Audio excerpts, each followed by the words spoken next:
Today, the greatest risk of global catastrophe doesn't look like this.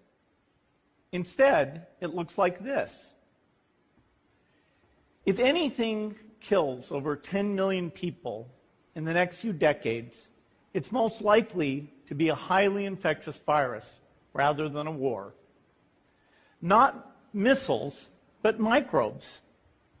Now, part of the reason for this is that we have invested a huge amount in nuclear deterrence, but we've actually invested very little in a system to stop an epidemic. We're not ready for the next epidemic.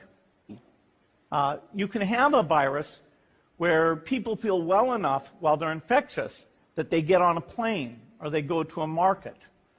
The source of the virus could be a natural epidemic like Ebola, or it could be bioterrorism. And so there are things that would literally make things a global unit that can deploy very rapidly.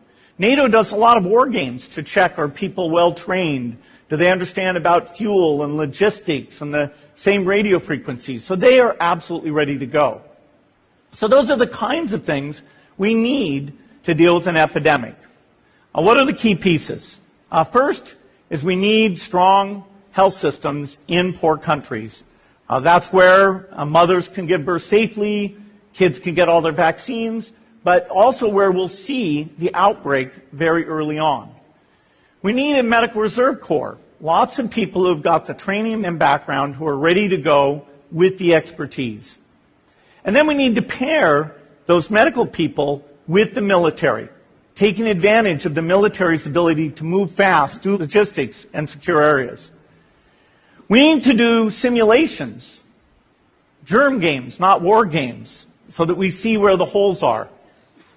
The last time a germ game was done in the United States was back in 2001, and it didn't go so well. So far, the score is germs 1, people 0. Finally, we need lots of advanced R&D in areas of vaccines and diagnostics. There are some big breakthroughs, like the adeno-associated virus, that could work very, very quickly. Now, I don't have an exact budget for what this would cost, but I'm quite sure it's very modest compared to the potential harm. The World Bank estimates that if we have a worldwide flu epidemic, global wealth will go down by over $3 trillion, and we'd have millions and millions of deaths. These investments offer significant benefits beyond just being ready for the epidemic. The primary health care, the R&D, those things would reduce global health equity and make the world more just as well as more safe. So I think this should absolutely be a priority. There's no need to panic. We don't have to hoard cans of spaghetti or go down into the basement. But we need to get going because time is not on our side.